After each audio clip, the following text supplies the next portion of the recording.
저는 오늘 본문 말씀을 가지고 따라 평안히 가라라는 제목으로 말씀을 잠시 나누려고 합니다. 오늘 말씀의 제목을 함께 따라하길 원합니다. 따라 평안히 가라. 따라 평안히 가라. 여러분, 오늘 본문 말씀은 12해 동안 혈루증으로 고생하던 여인이 예수님을 만나고 고침을 받는 이야기를 해주고 있습니다. 그래서 오늘 본문 말씀 25절 말씀은 이렇게 시작을 하고 있습니다. 12해를 혈루증으로 알아온 한 여자가 있어. 여러분, 혈루증은 어떤 병일까요?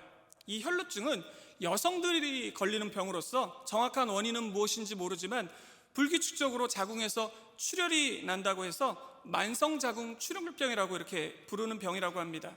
그러니 이 병에 걸린 여인은 계속 하혈을 하게 되니까 몸이 너무 힘들고 또 너무나 큰 고통을 받게 되는 것입니다. 그런데 이 여인을 더욱더 고통을 받게 하는 일이 있었다고 합니다.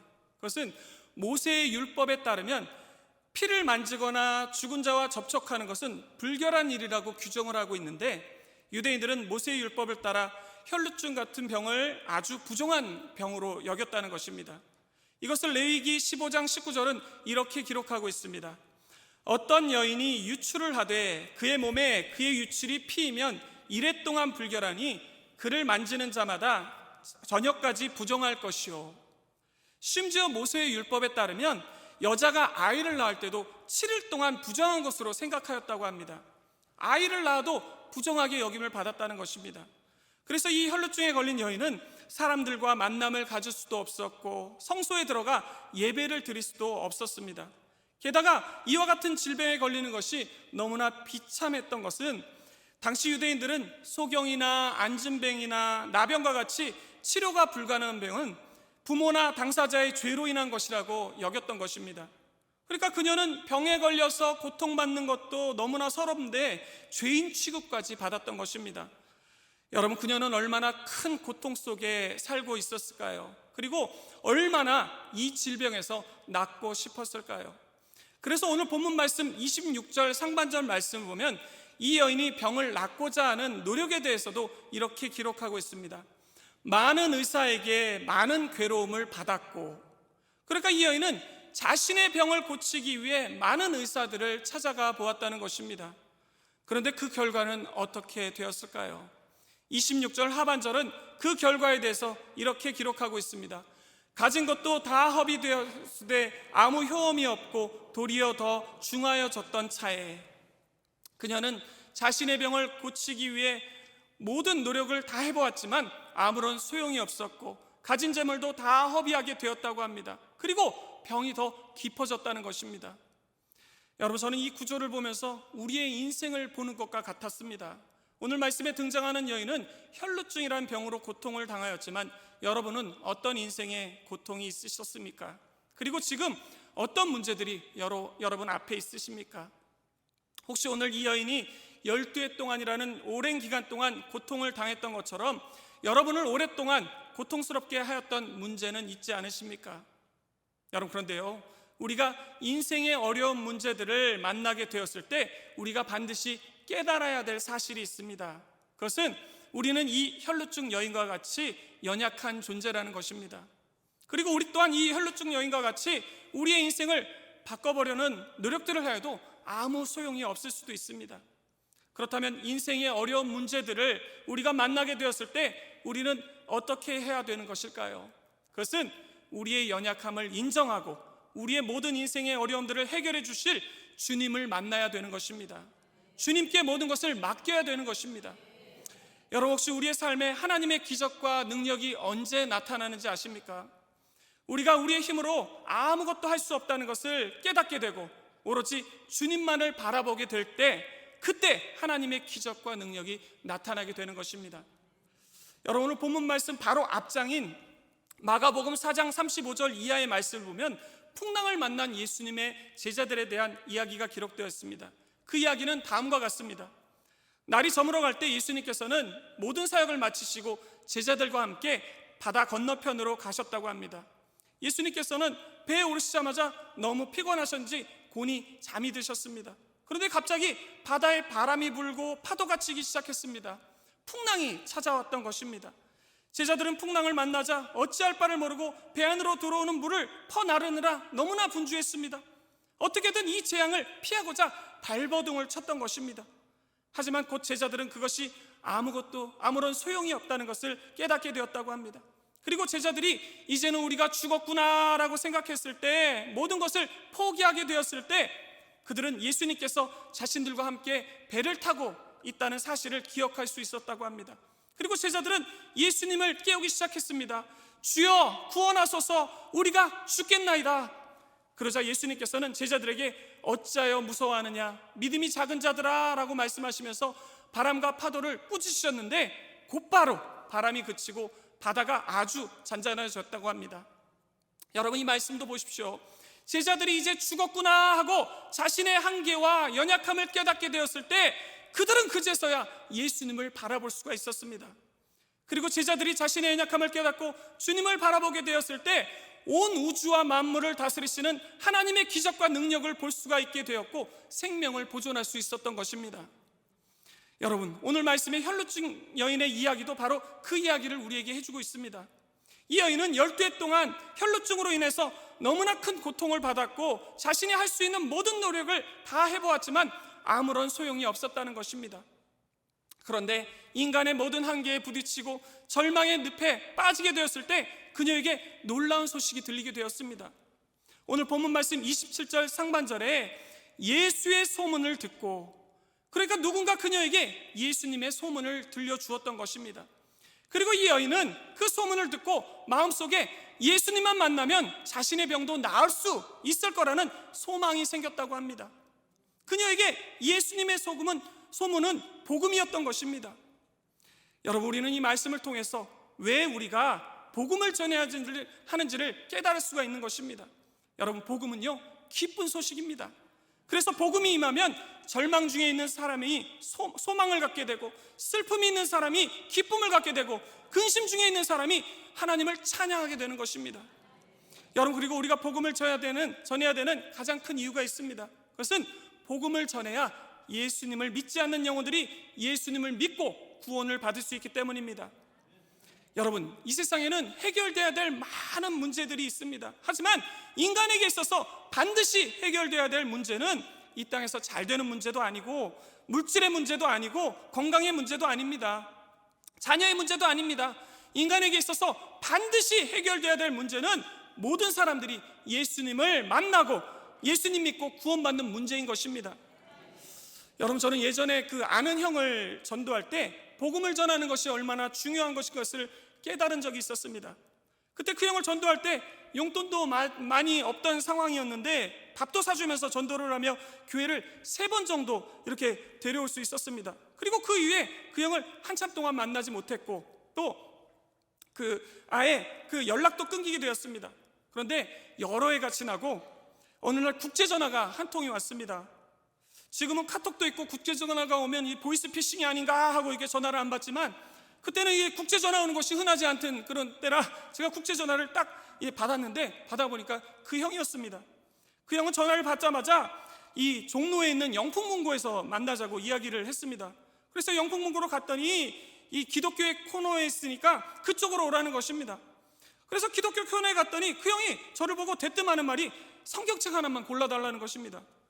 알고 보니 그 형은 무역회사에서 이렇게 일을 했는데, 그 다음에 이제 파견을 받아서 이 해외에서 살았던 것입니다. 그리고 거기서 이렇게 외롭다 보니까 이제 교회를 이렇게 나가게 됐는데, 그리고 나서 저한테 이렇게 성경책을 골라달랐던 것입니다.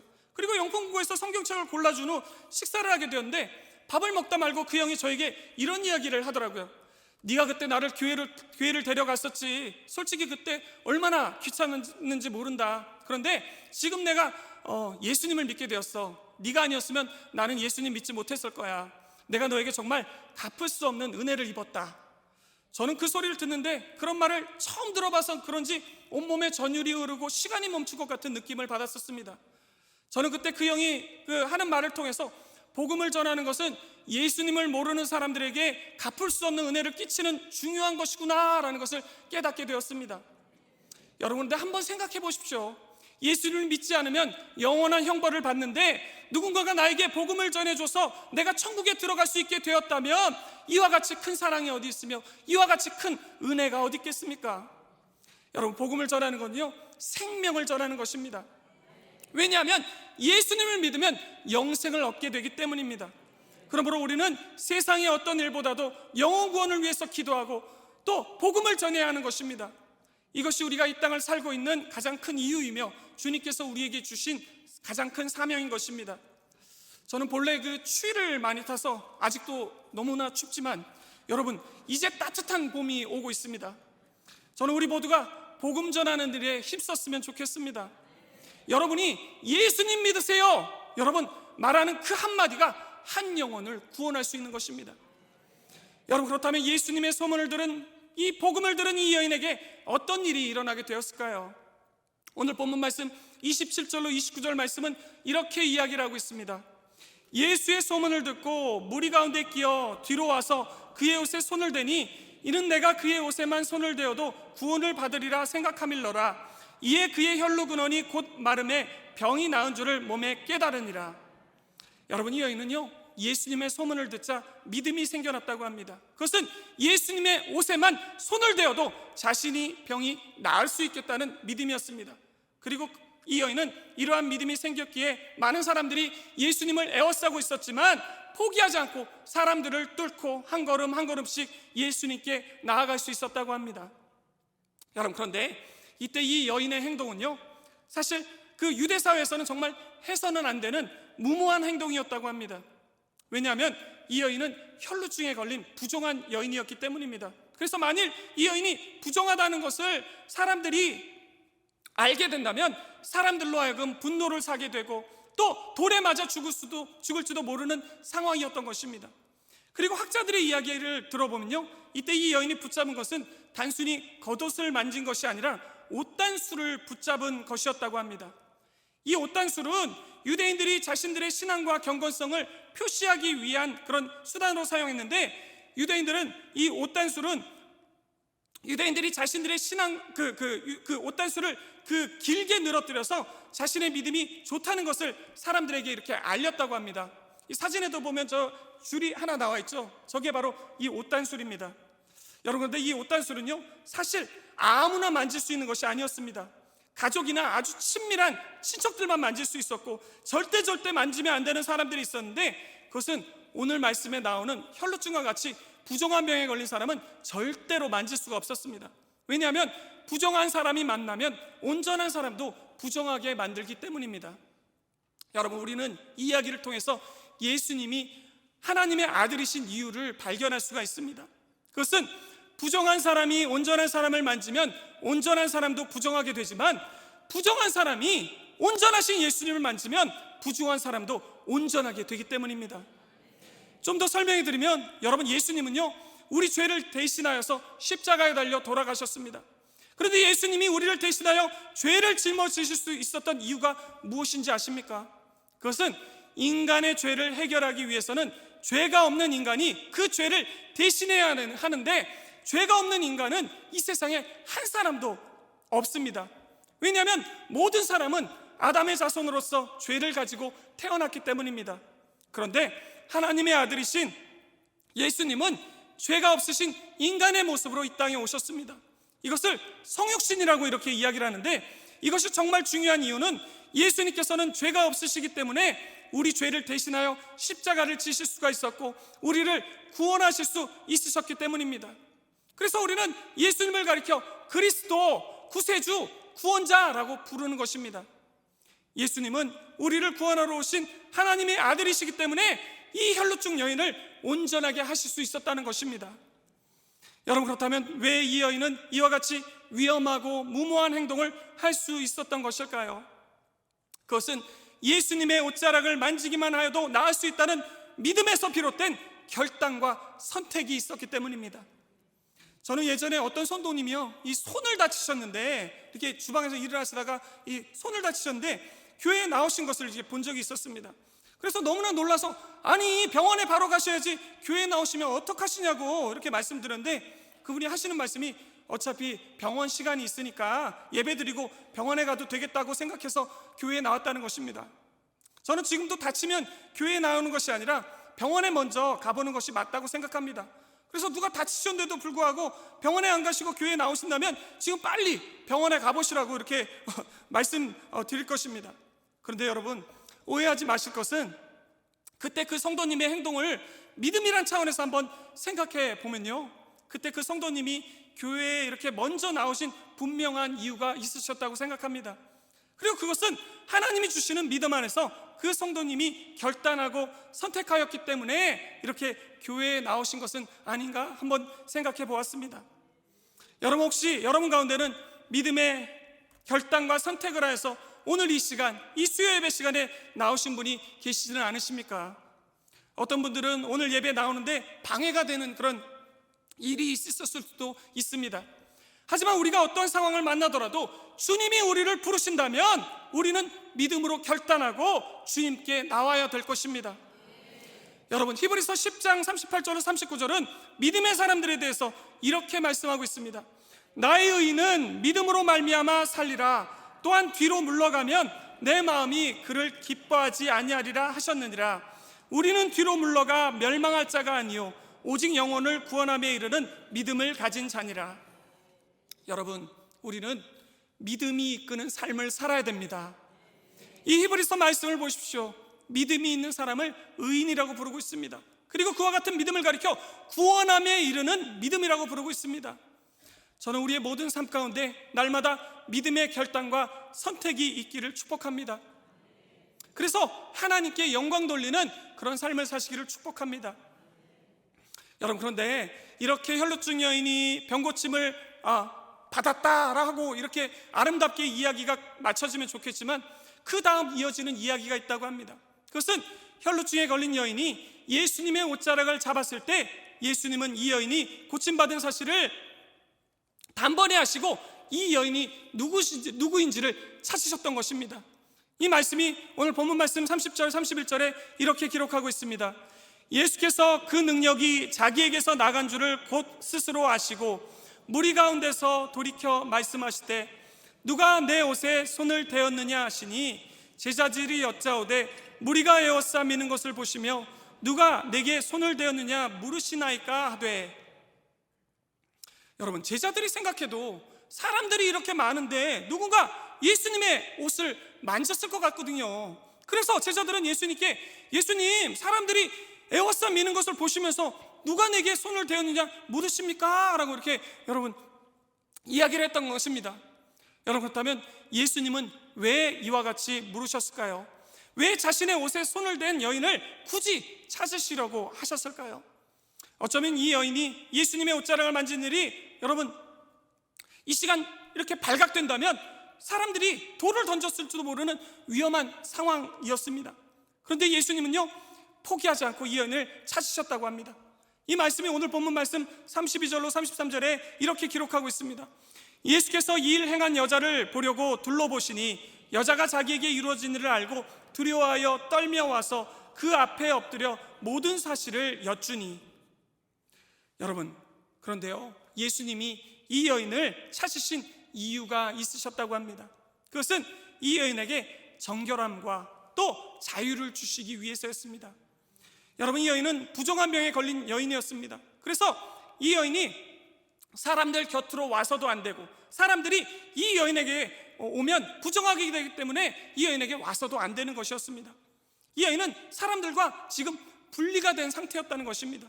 그런데 예수님이 이 여인이 고침받은 사실을 사람들에게 공표함으로 이 여인은 부정한 여인에서 온전함을 얻은 여인으로 알려지게 되었고 삶의 자유함을 얻게 된 것입니다.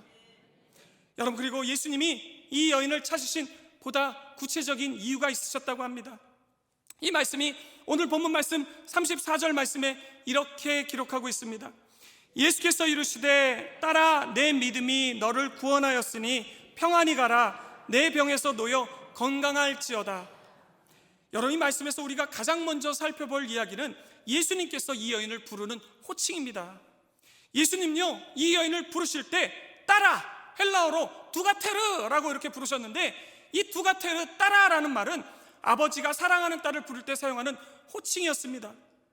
그러니까 예수님은 지금 두려움에 쌓인 불안함에 가득한 여인을 향해서 사랑하는 내 딸아라고 이렇게 부르셨던 것입니다.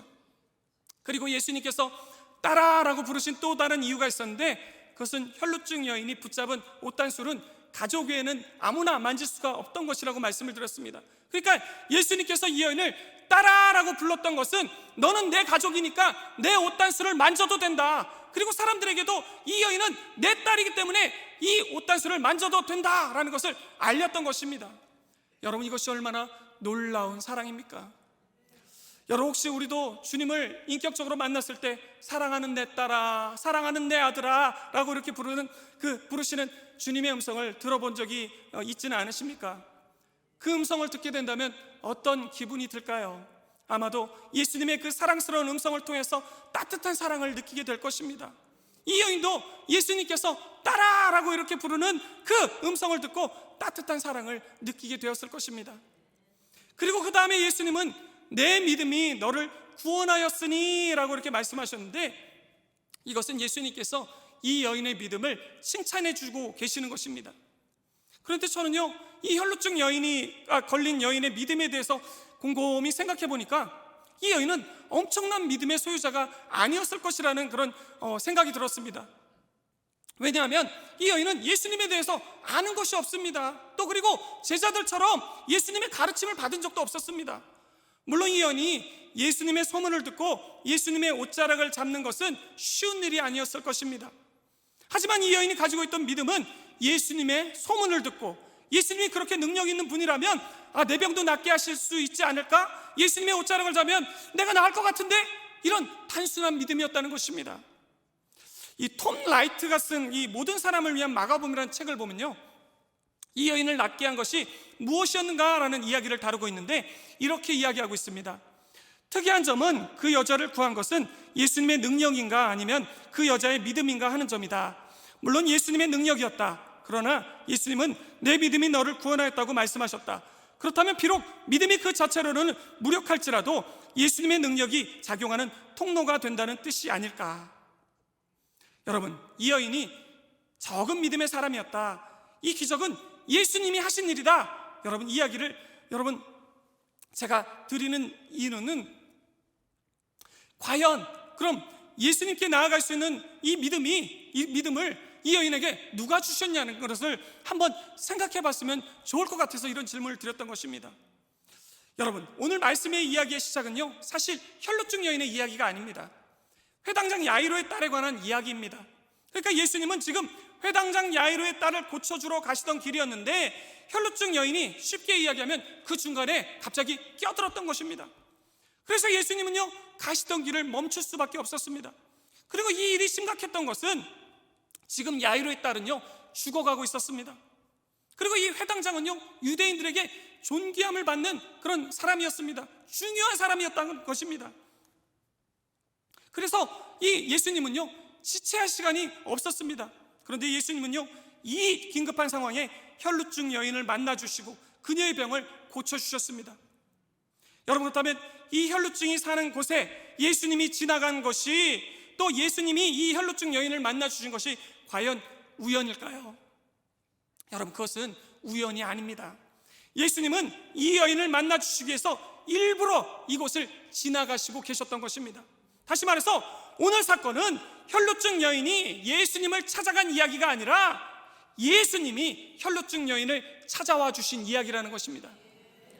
여러분, 기독교와 다른 종교의 차이가 무엇인지 아십니까? 기독교는요, 살아계신 하나님을 믿지만 다른 종교는 그렇지 않다는 것입니다. 여러분, 그리고 기독교와 다른 종교의 결정적인 차이가 무엇인지 아십니까? 이 그래프에서 볼 수 있듯이 다른 종교는 인간이 신을 찾지만 기독교는 참신이신 하나님이 인간을 만나주러 오신다는 것입니다. 여러분, 한번 우리가 어떻게 구원받았는가를 한번 생각해 보십시오. 여러분 가운데 혹시 나는 내가 예수님 믿었어 이렇게 스스로 믿음을 가질 수 있었다고 생각하시는 분이 계십니까? 그리고 오늘 말씀에 혈루증 여인에게 누군가가 예수님의 소문을 이렇게 들려준 것처럼 우리가 다른 사람을 통해서 복음을 듣게 되었다면 여러분, 그것이 과연 우연일까요? 여러분, 성경은요, 믿음은 하나님의 선물이라고 말씀하고 있습니다. 그러니까 우리가 구원을 얻은 것은 하나님의 계획과 섭리 가운데 이루어진 일이며, 하나님이 우리를 찾아와 주셨기 때문에, 하나님이 우리에게 믿음을 주셨기 때문에 우리가 구원을 얻게 된 것이라고 말씀하고 있습니다. 구원은 우리가 얻을 수 있는 것이 아니라 오로지 하나님의 은혜라는 것입니다. 그래서 우리가 우리의 믿음도 우리의 행위도 자랑할 것이 하나도 없는 것입니다. 십자가밖에 자랑할 것이 없는 것입니다. 여러분, 사도 바울은요, 이 사실을 깨닫고 이렇게 고백했습니다. 고린도전서 15장 10절에 그러나 내가 나된 것은 하나님의 은혜로 된 것이니 내게 주신 그의 은혜가 헛되지 아니하여 내가 모든 사도보다 더 많이 수고하였으나 내가 한 것이 아니요 오직 나와 함께 하신 하나님의 은혜로라. 여러분, 근데 오늘 본문 말씀 보면 참 이상하죠. 진짜는 예수님께서 이 여인을 찾아와 주시고 이 여인을 구원하셨는데 예수님은 이 여인의 믿음을 칭찬해 주고 계십니다. 여러분, 저는 이 모습이 마치 부모님이 어린 자녀에게 그 밥을 먹일 때 숟가락으로 밥을 먹여주면서 밥을 잘 먹으면 아이고 잘했네 하고 이렇게 칭찬하신 것 같은 그런 느낌이 들었습니다. 여러분, 이 여인이 예수님으로부터 칭찬을 받았을 때 어떤 기분이 들었을까요? 너무나 감격했을 것입니다. 그리고 그녀의 삶은 죄인이라고 병자라고 손가락질 받는 그 자존감이 밑바닥이 되는 그런 삶이었을 텐데 예수님의 이 칭찬 한마디가 그녀의 자존감을 회복했을 거라고 생각합니다. 그리고 예수님은 다음으로 이 여인에게 평안히 가라 라고 말씀해 주셨는데, 여러분, 자신은 부정하기 때문에 그러면 안 되는 것을 알면서도 예수님께로 한 걸음 한 걸음 나아갈 수밖에 없었던 이 여인의 그 심정은 어떠했을까요? 또 예수님께서 누가 내 옷에 손을 대었느냐라고 물으셨을 때 자신이 한 일을 마치 죄를 고백하듯이 그 이야기를 하고 있을 때 이 여인의 마음은 어떠했을까요? 정말 불안하고 두려웠을 것입니다. 그런데 예수님께서 이와 같이 하신 것은 이 여인에게서 죄책감과 수치심을 제거해 주시고 이 여인에게 구원을 주시기 위해서 이렇게 하셨던 것입니다. 그래서 예수님은 이 여인을 찾으시고 이제 다 해결되었으니 평안히 가라 라고 이렇게 말씀해 주셨던 것입니다. 여러분, 저는 이 말씀을 묵상하다가 가늠하다 붙잡힌 여인이 떠올랐습니다. 예수님은 가난한 여인에게 이렇게 물었죠. 여자여, 너를 고소하던 자가 어디 있느냐? 너를 정죄한 자가 어디 있느냐? 그때 여인이 주여 없나이다 라고 하니까 예수님은 나도 너를 정죄하지 않으니 가서 다시는 죄를 범하지 말라 라고 이렇게 말씀하셨습니다. 예수님은 그녀를 두렵게 하고 불안하게 하는 모든 장애물들을 제거해 주시고 자유와 평안을 주셨던 것입니다. 여러분, 우리를 두렵게 하고 우리를 불안하게 만드는 것은 무엇입니까? 예수님만이 우리에게 참 자유와 참 평안을 주실 수 있는 분이신 것입니다. 그래서 예수님은 요한복음 14장 27절에 이렇게 말씀하셨습니다. 평안을 너에게 끼치노니 곧 나의 평안을 너에게 주노라. 내가 너에게 주는 것은 세상에 주는 것 같지 아니하니라. 너희는 마음에 근심하지도 말고 두려워하지도 말라. 그리고 마지막으로 예수님은요, 이 여인에게 내 병에서 놓여 건강할지어다 라고 이렇게 말씀을 해주셨는데, 여러분, 이 말씀은 예수님은 우리에게 전인적인 치료와 회복을 주시는 분이심을 가르쳐주는 말씀인 것입니다. 그래서 이 여인에게 너희 질병이 낫게 되었다, 너희 삶이 회복하게 되었다, 너희 모든 고통과 절망에서 네가 구원을 받았다 라고 이렇게 선언해 주신 것입니다. 여러분, 예수님의 이 선언은요, 여러분, 우리에게도 하시는 선언입니다. 그래서 예수님께서 내 병에 놓여 건강할지어다 라고 이렇게 이 혈루증 여인에게 과거형으로 말씀하신 것처럼 예수님께서 십자가에 달려 돌아가심으로 인해서 가난과 저주와 질병이 우리에게서 떠나간 것입니다. 영혼이 잘된 것 같이 범사가 잘되고 강건하게 되며 생명을 얻되 넘치도록 얻게 된 것입니다. 예수님의 그 은혜로 인해서 우리의 삶이 치료되고 회복된 것입니다. 따라서 우리는 더 이상 가난과 저주와 질병으로부터 고통받을 필요가 없는 것입니다. 우리는 하나님의 복을 받은 하나님의 자녀인 것이기 때문입니다. 그래서 우리는 예수님으로 인하여서 소망이 넘치는 삶을 살게 되는 것입니다. 여러분, 말씀을 정리하겠습니다. 여러분, 저는 오늘 본문 말씀을 통해서 예수님이 과연 이 혈루증 여인에게 주신 것은 무엇인가라는 것을 생각해 봤는데, 그렇게 생각해 보니까 예수님은요, 이 여인에게 믿음을 주셨더라고요. 또 이 여인에게 소망을 주셨더라고요. 그리고 또 이 여인에게 사랑을 주셨음을 볼 수가 있었습니다. 여러분, 여러분의 삶에 어떤 고난이 있습니까? 어떤 고통이 있습니까? 어떤 어려움들이 있으십니까?